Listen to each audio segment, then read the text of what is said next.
Bueno, a ver, vamos a comenzar a explicar bien lo que estamos revisando y lo que estamos encontrando, ¿no es cierto?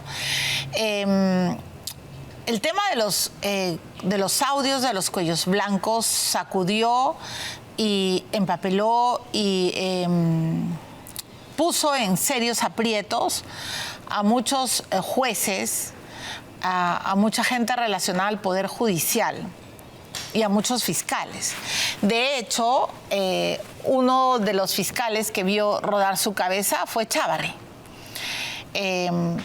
Por supuesto, ustedes saben que el juez Inostroza está prófugo y está viviendo la vida loca en Bélgica, ¿no? Hubo casos serios, fuertes y, por supuesto, muy polémicos. Los primeros audios fueron dados a conocer por Gustavo Gorriti, por IDL, reporteros.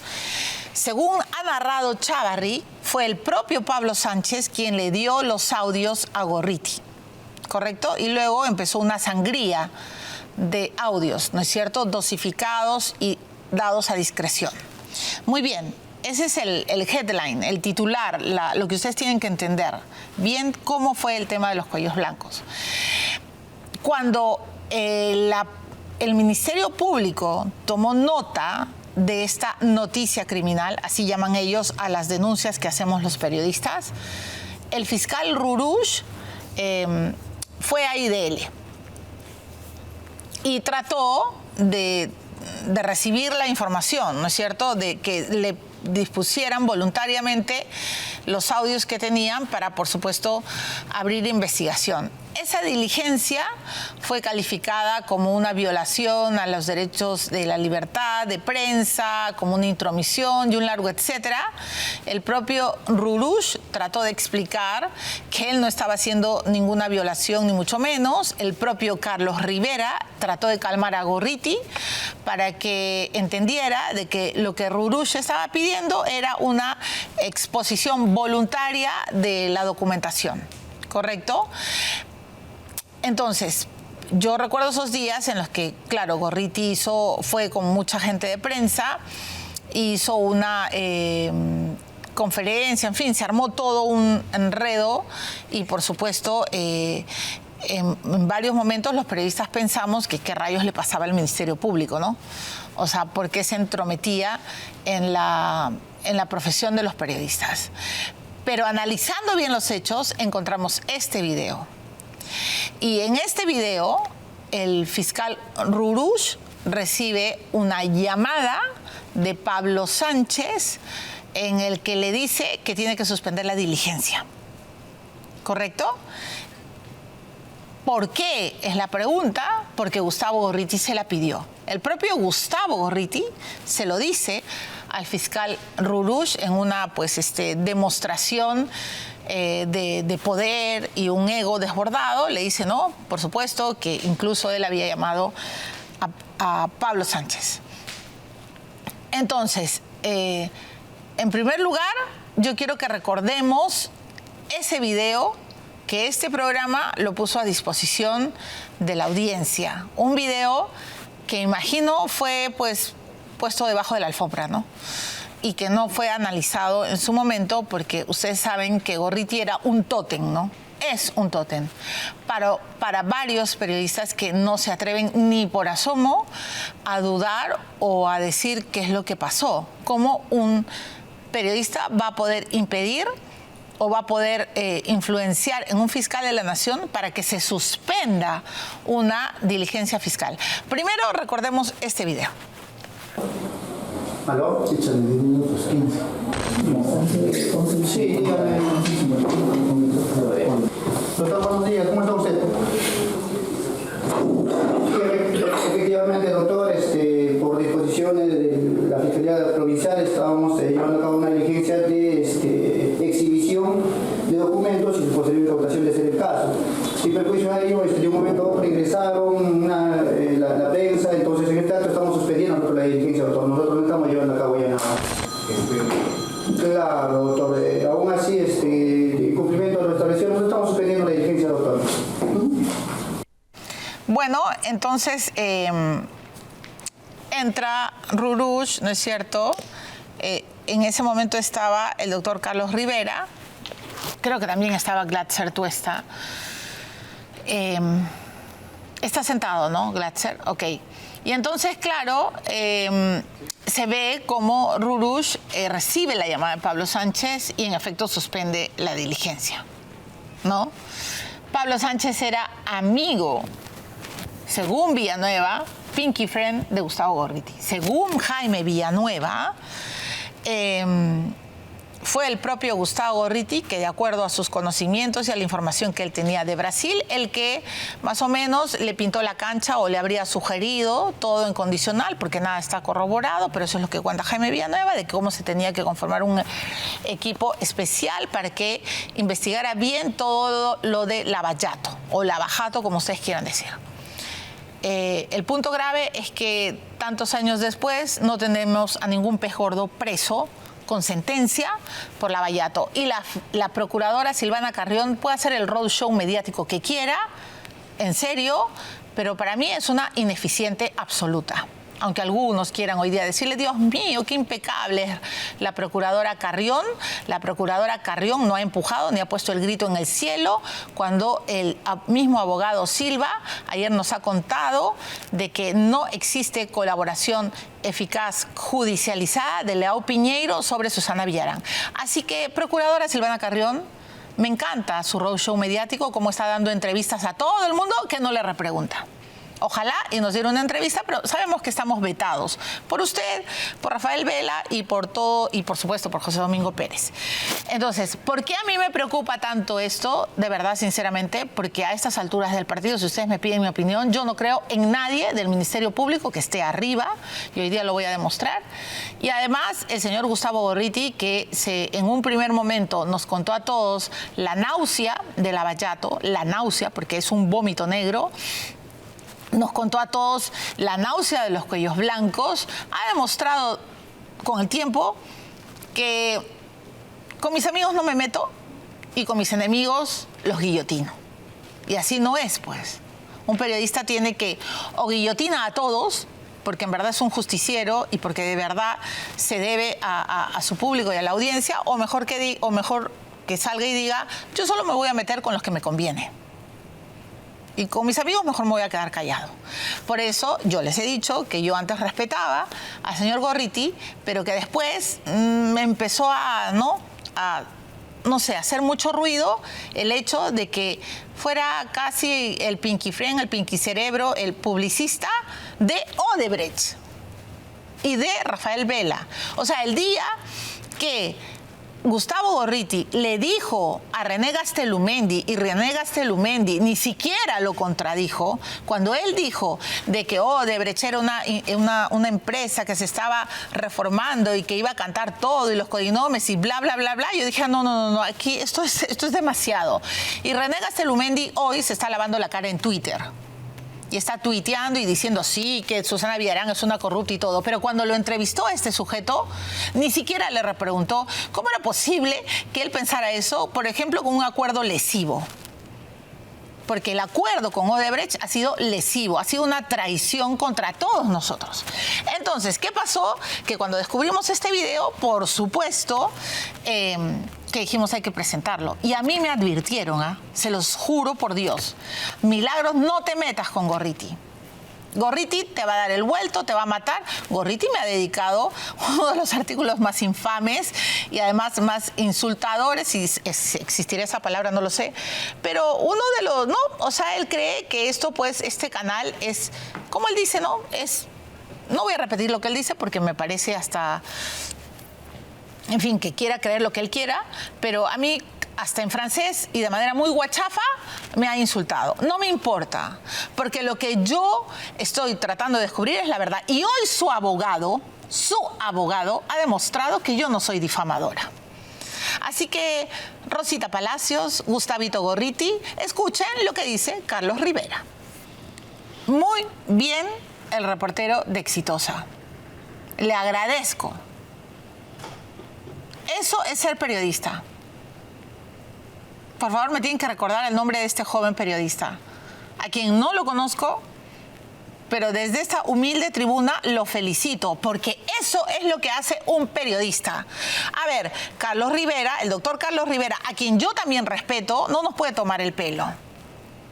Y también lo invito al doctor Carlos Rivera y felizmente, en honor a su conciencia, está diciendo, nosotros no podemos negar que existió la llamada. No lo pueden negar porque Rurush está en el video suspendiendo la diligencia porque Pablo lo llama. ¿Y por qué Pablo lo llama? Porque Gorriti lo llama. ¿Y cómo es posible, en serio, que un periodista pueda suspender una diligencia? Eso es imposible, salvo que te llames Gustavo Gorriti.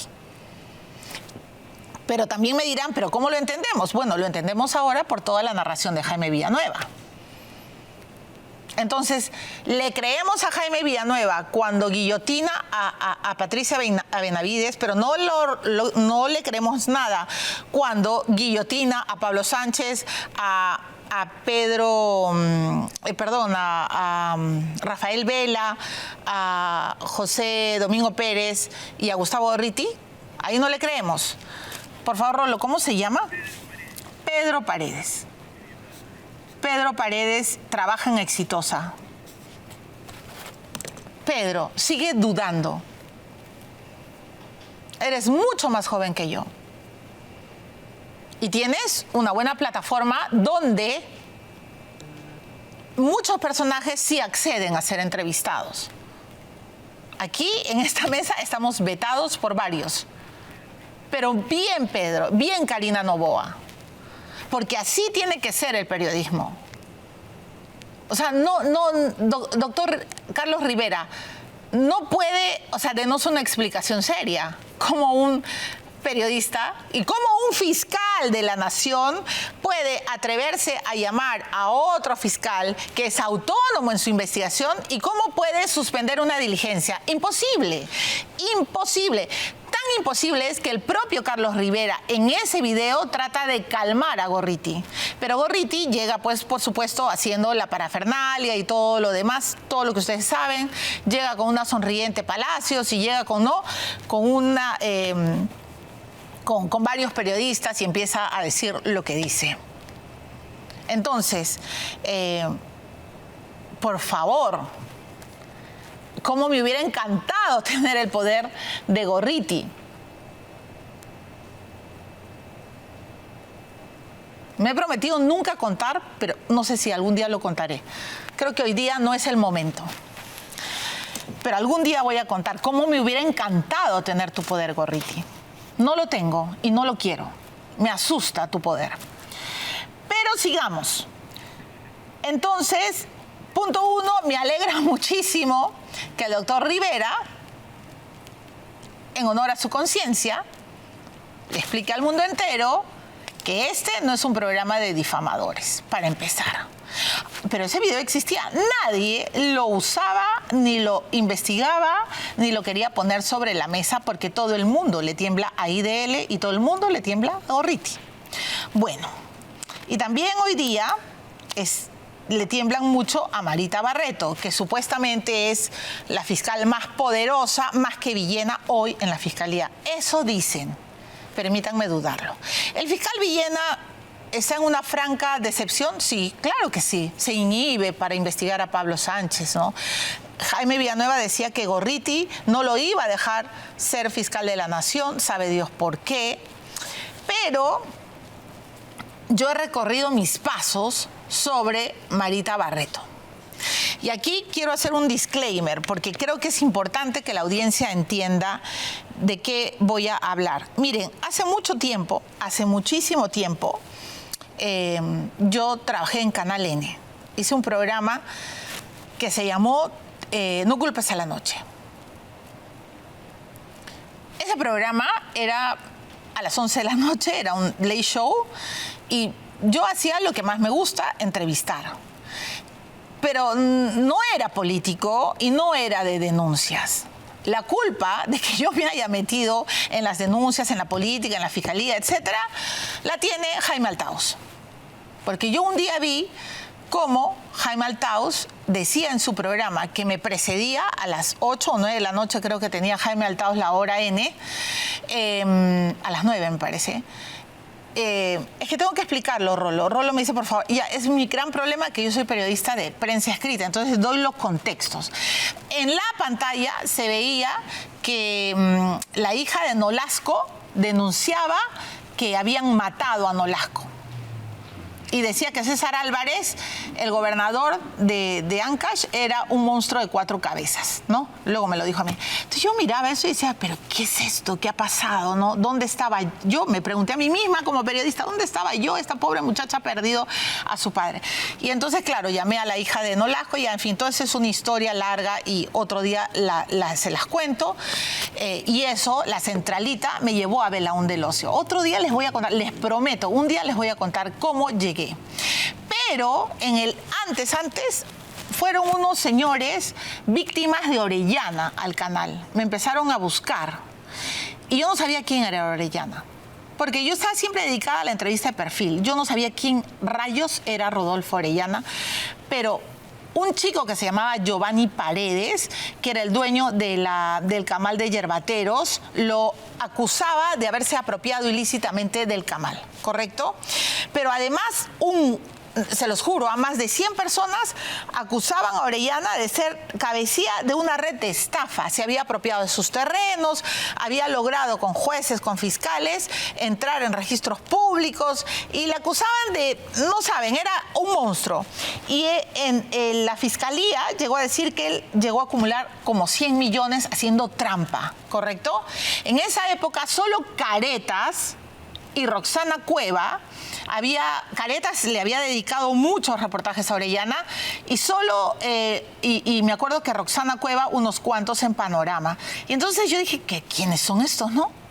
O sea, ¿qué es esto? Y empecé uno tras otro. Y no me van a dejar mentir mis productores. Entonces empezó a aparecer gente en la puerta de Canal N esperándome con sus papeles. Señorita Milagros, mire lo que ha hecho Orellana conmigo, señor. Y, por supuesto, todos empezaron a circular por mi programa y llegó la doctora Julia Príncipe. La doctora Julia Príncipe, que era procuradora de lavado de activos, así la conocí, era una mujer que persiguió a Orellana y Orellana la ninguneó, la difamó, se burló de ella. Mejor no voy a repetir cómo le insultó a la doctora Príncipe porque es bien ofensivo. Y en la otra línea paralela estaba Vitocho. Y Orellana le hizo la vida imposible a Vitocho. Como no lo podía denunciar como congresista, denunció a su esposa, a su familia y a todos, ¿ok? Entonces Orellana era un tipo aparentemente demasiado siniestro. Y a través de una revista que se llamaba Juez Justo, le ponía unos, asquerosos titulares a todos, ¿ok? Ya. Y además, aparentemente, era socio de Benedicto Jiménez. ¿Vale? Me siguen, ¿verdad? ¿Quién era la fiscal que investigaba a Orellana? Marita Barreto. Marita Barreto era la fiscal que tenía que investigar a ese sujeto que era líder de una organización criminal. Investigar a Orellana me costó tanto y me valió tantas presiones que yo tuve que sacar a mi madre 3 meses del país. Benedicto Jiménez un día le dijo a mi mamá que yo dejara de hablar de Orellana porque me podían hacer un show en la calle. Y mi mamá, inocente, le preguntó, ¿y qué es un show? Un accidente, ¿no? Le pueden bajar la llanta. Yo ese día, al día siguiente, llamé a mi hermana y dije, mi mamá se larga del Perú. Y en la vía expresa, cuando estaba investigando a Orellana y cuando yo salía a las 12 de la noche de América Televisión, un carro venía a toda velocidad para estrellarse. Y no me va a dejar mentir Noriko Takei, que trabajaba conmigo. Ese día yo sentí que nos iban a matar. Pero decían, no, pero por supuesto yo nunca hice show, ¿no? ¿Qué pasó? Que Marita Barreto, la fiscal Marita Barreto, perdió 7, y he buscado en mis archivos, perdió 7 documentos importantes de la cadena de custodia. La procuradora Príncipe le dijo de todo a Marita Barreto. La acusó. Años más tarde, cuando yo me he vuelto a encontrar con Marita Barreto, lo primero que me dijo la doctora Marita Barreto, porque yo le pedí entrevistas por el caso de Sada Goray. Y Marita Barreto me dijo un día, ay, nunca me olvido, Milagros, todo lo que tú decías de mí en el caso de Orellana. Y yo solo buscaba la verdad, como ahora busco la verdad en el caso de Sara Goray y de Benavides. Ok, ya todo esto lo he dicho para que ustedes estén en contexto. ¿Qué le decía Julia Príncipe a Marita Barreto, 2015 estoy hablando, cuando pierde la custodia de un allanamiento en la casa, en las oficinas de Orellana? Aquí está. Eso pasó. No estamos mintiendo. Algún día Marita Barreto tendrá que dar una entrevista y explicarnos cómo así se perdieron CDs de la gerencia general de Rodolfo Orellana. ¿Se imaginan todo lo que tenían esos CDs? Julia Príncipe estaba histérica, molesta.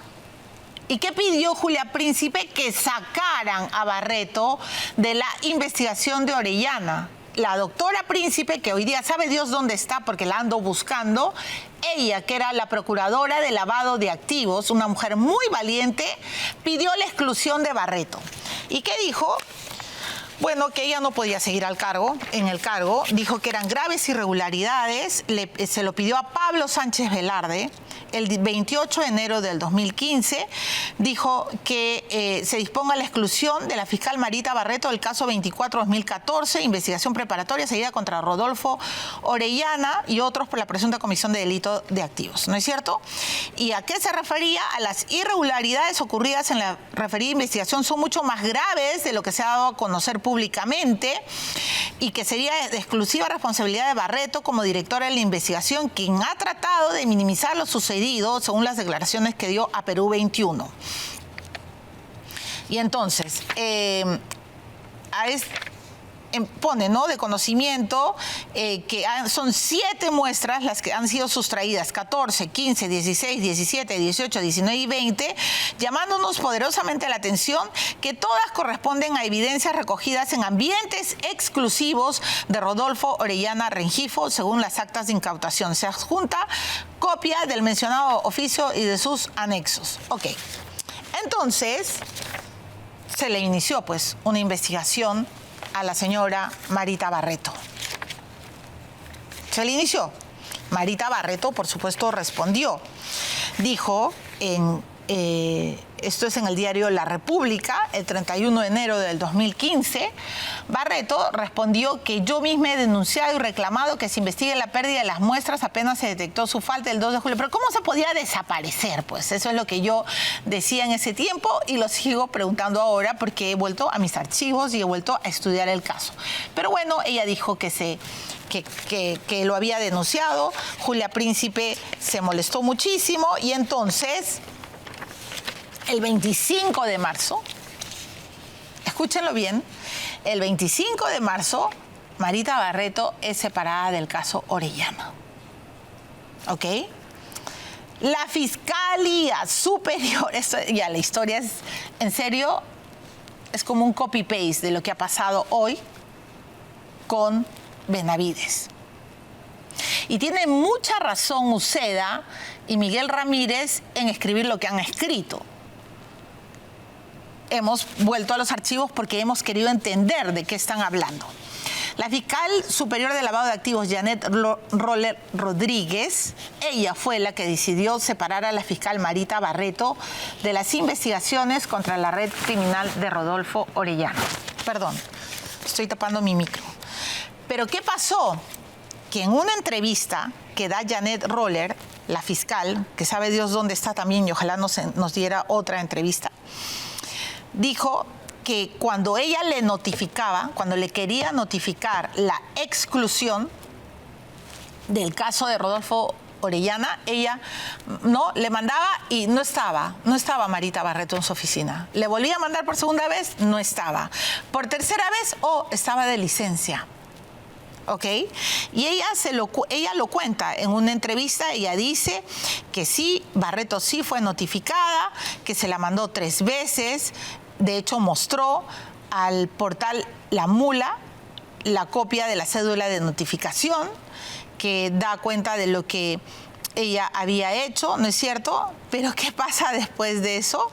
Que la propia Barreto denuncia a la fiscal Janet Roller Rodríguez. O sea, cuando le está cayendo la notificación de que la ha excluido y ella estaba de licencia, el mismo día también le cae a Janet Roller que Barreto la está denunciando a ella. ¿Les suena conocida esta historia? Un poco, ¿no?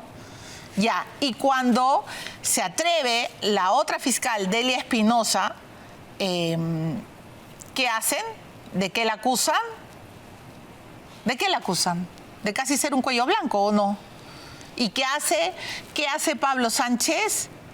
La saca a Delia Espinosa de lavado de activos y pone a Rafael Vela. Y entonces Rafael Vela se convierte en el jefe de Marita Barreto y Marita Barreto conserva su lugar en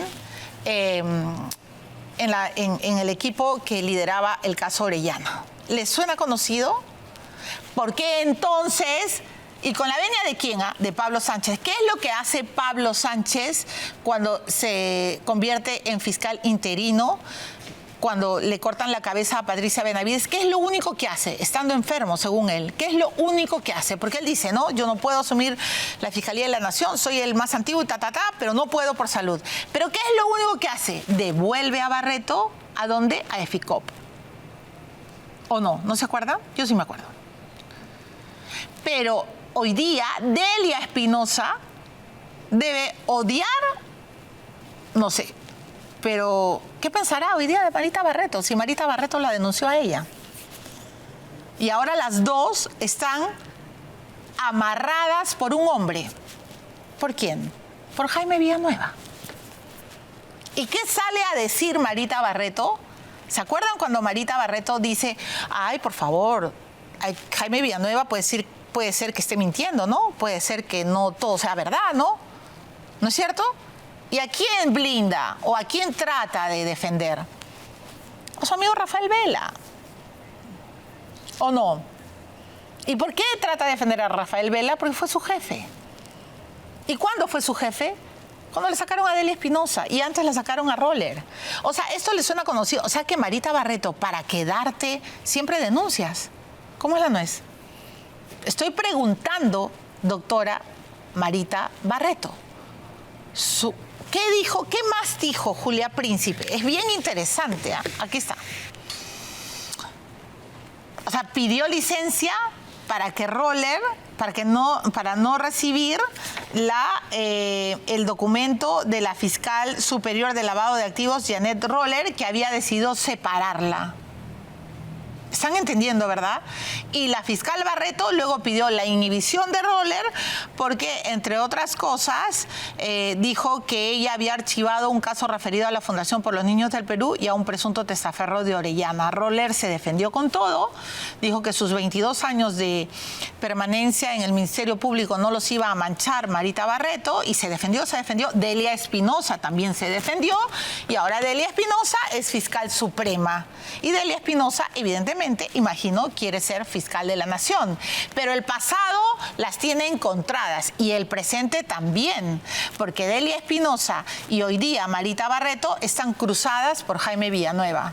Y entonces, Marita Barreto, cuéntanos, ¿ese es tu modus operandi? Si te van a sacar de un caso por cosas tuyas, porque usted era la directora y se perdieron cadenas de custodia, ¿por eso se fue contra Janet Roller? ¿Dónde está la fiscal Janet Roller? No lo sé, la sigo buscando. Increíble, ¿no? O sea, pide licencia y luego ataca. A Benavides, ¿qué le pidió? Le pidió 2 semanas, porque quería ser premiada, homenajeada, no sé, con todos los que iban a recibir el homenaje por Pedro Castillo. ¿Qué hizo en esos días? Como dice Uceda y como dice Miguel Ramírez, ganó tiempo. ¿Para qué? Para cortarle la cabeza a Patricia Benavides. Patricia Benavides, ¿puede volver a ser fiscal de la Nación? La verdad es que no sé si legalmente pueda. Creo que no va a poder ser fiscal de la Nación nunca más después de todo lo que se sabe. Creo que todos tienen que ser investigados en el Ministerio Público y yo creo que hay más que gato encerrado en todas estas historias. Eso es lo que creo. Doctora Barreto, denos una entrevista. Janet Roller, denos una entrevista. Delia Espinosa, denos una entrevista. Y a los periodistas, ojalá Pedro Paredes logre entrevistar a alguien exitosa, ojalá Karina Noboa, pregúntenle. Voy a ir a una pausa y voy a regresar pues con algo de luz, ¿no? Porque estoy decidida todos los miércoles a traer un poco de luz. Entonces, vamos a regresar con Guillermo Flores. Guillermo Flores es un peruano que es gerente general de Petrotal Perú, una empresa canadiense que ha decidido darle el mando a un peruano. Vamos a regresar con esto y, por supuesto, vamos a hablar de Petroperú. Pero antes, señores, sordera, escucha una cosa por otra, sube el volumen de la radio, del televisor. Bueno, Audifón tiene la solución a su problema de audición. Con la mejor tecnología alemana, ensamblamos audífonos personalizados, hechos a la medida para todo tipo de pérdida auditiva. En Audifón nos caracterizamos por tener especialistas capacitados para darle el mejor servicio. Fabrican prótesis auditivas en 3D y las tienen listas en 48 horas. Audifón está en Lima y en las principales ciudades del Perú. Las citas al 983-402-173. Puede usted experimentar la libertad de una buena audición con Audifón. Vamos a la pausa. Complicado el Ministerio Público, mega complicado.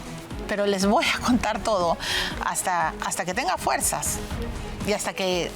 Bueno, las presiones van a haber siempre, me van a querer callar, pero no creo que lo vayan a lograr. Ya regresamos.